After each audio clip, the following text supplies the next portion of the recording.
घर की रूखी सूखी ही अच्छी है। दूसरी बात, कभी घर की औरतों की बातें मानकर परदेश की यात्रा मत करना, क्योंकि वे व्यापार नहीं समझती। और तीसरी बात, कभी अपनी पत्नी को दोस्त के भरोसे मत छोड़ना, अक्सर ऐसे ही लोग धोखा देते हैं। काका जी, मैंने ये तीनों गलतियां कर दी हैं, अब मैं क्या करूंगा?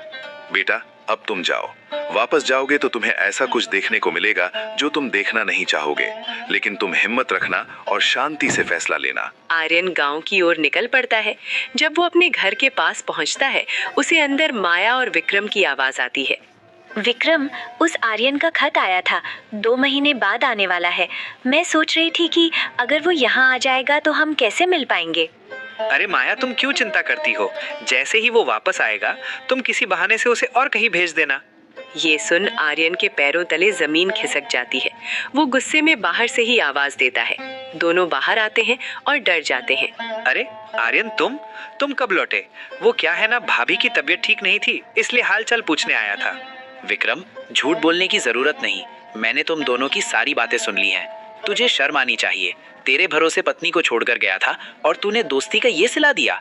अरे आर्यन, तू शक कर रहा है, भलाई का तो जमाना ही नहीं रहा। मेरे सामने नौटंकी मत कर, पड़ोसियों ने भी तुम्हारी बेशर्मी देख ली है। विक्रम, अब तुम माया को अपने घर लेकर जाओ, मैं इसे अभी इसी वक्त तलाक देता हूँ। तुम दोनों एक दूसरे को पसंद करते हो तो साथ रहो। माया और विक्रम वहां से चले जाते हैं।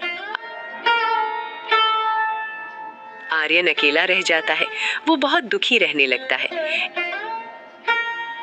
एक दिन वो गांव छोड़कर वापस काका के पास जाता है और उन्हें सब बताता है। बहुत अच्छा किया बेटा, मुझे तुमसे यही उम्मीद थी। बेटा, मेरी एक इच्छा है। मेरी एक बेटी है, बहुत संस्कारी है। मैं चाहता हूँ कि तुम मेरी बेटी से शादी कर लो। आर्यन काका को हाँ कह देता है और उनकी बेटी से शादी कर लेता है।